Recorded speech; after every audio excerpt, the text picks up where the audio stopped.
What up, world? Myles Bess here, journalist, host, and person who owns not one, but two different can openers. All right, so this is our producer, Lauren. She's obsessed with Mindy Kaling. And even though Lauren's never met her, she loves her. I really do. There's actually a term for this type of connection. It's called a parasocial relationship. It's basically where one person spends all this time and energy on another, usually a famous person, and this second person has no idea that the first person even exists. So I'm thinking, is this just an unhealthy obsession? Sorry, Lauren. What? Then again, maybe parasocial relationships are actually deeper than we think. So today we're asking, are parasocial relationships a bad thing? Okay, so the concept of a parasocial relationship goes beyond just being a fan. Here's Bradley Bond. He's an associate professor that studies parasocial relationships. We tend to think of our connections to media persona as a spectrum. On the high end of that is something that, at least in psychology, we call celebrity worship, to the point where we have a relationship with a celebrity or the idea of a celebrity that is more like a deity. On the other end of that spectrum is probably just fandom, right? Like, oh, I like that artist's music, and it kind of stops there. I would argue that this idea of parasocial relationship is kind of in the middle.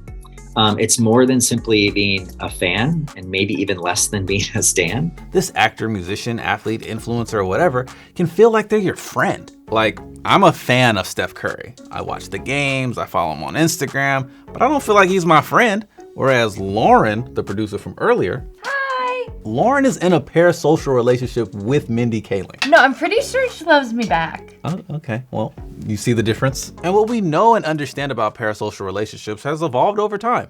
The term parasocial relationship was coined by my guys, Donald Horton and R. Richard Wall in 1956. People were watching TV in their homes for the first time. They had this screen where their newscasters or their favorite late night hosts were talking directly to the screen. And so psychologists were interested in how we were processing those people that we're seeing on screen. And the media landscape and our relationship to celebrities continues to change. Take Will Smith, for example. Back in the day, you wanted to see The Fresh Prince? You would have to wait for his TV show to come on, or you could watch or read a curated interview. Now, that man is forever in selfie mode. There's no middleman. Like, there's zero mystery. Celebs can connect to audiences via lives, replying to comments, DMs, sharing posts to fans on social media. And there's also been a major cultural shift to perform vulnerability and authenticity. And all those things can really fuel that feeling of connection. Okay, so that's parasocial relationships, but why do we form these types of bonds? Parasocial attachment theory suggests that some people are more prone to forming these types of relationships because of their attachment style. Attachment styles describe how you relate to people and relationships, and has to do with how you bonded with your primary caregiver when you were young. At a basic level, there's 4 different attachment styles. There's secure, avoidant, anxious, ambivalent, and disorganized. So somebody who has more of an avoidant style, meaning they don't really need to rely or feel a strong connection to other people to have self-esteem, to have beliefs that they're capable of doing things. Those are the same people that don't develop strong parasocial relationships.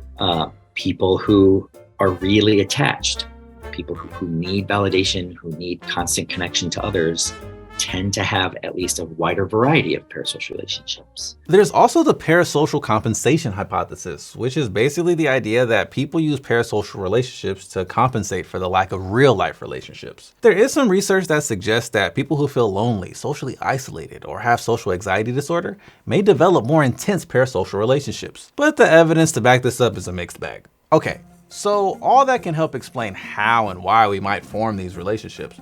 But Myles, just tell me already, are these good or bad for me? Well, like most things, the answer is, it depends. I've done a lot of interviews with people about their connections to characters and celebrities, and I often get people who start their story with something like, well, I'm embarrassed to tell you this, but, and there's no reason why you should be embarrassed, because what we found is that we process new faces the same way, whether we see those faces in person or see them on screen. Parasocial relationships can influence us much in the same way as our real life relationships, which can be good or bad. Like on the positive side, they can help improve personal development and well-being. Like in the case of Talia, who's in a parasocial relationship with musician Dodie. I started getting really deep into her content around middle school when she made sort of like advice videos, and I took a lot of the advice to heart and kind of started implementing it into my life. So that definitely helped me through some rough spots, with my own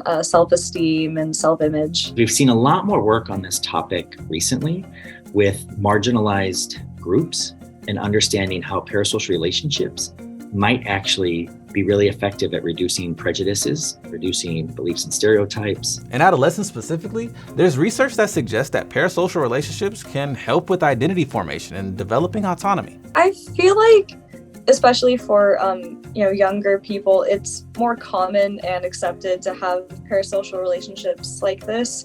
I don't necessarily see anything wrong with it as long as you don't take it like super far or try to like act or be just like those people. And Talia brings up a good point, because on the flip side, not all parasocial relationships are beneficial, especially if they interfere with or take the place of real life relationships. Research has found that they can contribute to anxiety, loneliness, and social isolation, especially if they involve social media. And there's research that suggests that intense parasocial relationships can be linked to addiction to social media platforms. And while these connections may motivate you to change something about yourself, in the extreme, they can lead to negative self-comparison or unrealistic expectations for yourself or for a romantic partner if you're just comparing them to your celebrity crushes. That's me! And when we're so invested in these people, it can even affect our mood or change our actions. So when our celebrities are engaged in deviant behavior or problematic behavior, and it's glamorized in the media and there's no punishment for that behavior,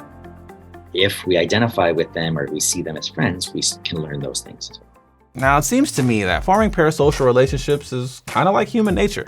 They tend to mimic our real life relationships, so of course they're complicated. And as ways to consume media keeps changing and evolving, I think it's important for us to examine what impacts it's having on us. So I'm curious, do you have any parasocial relationships? With who? Do you think they're having an overall positive or negative impact on you? Let us know in the comments below. Until next time, I'm your host, Myles Bess. Peace out.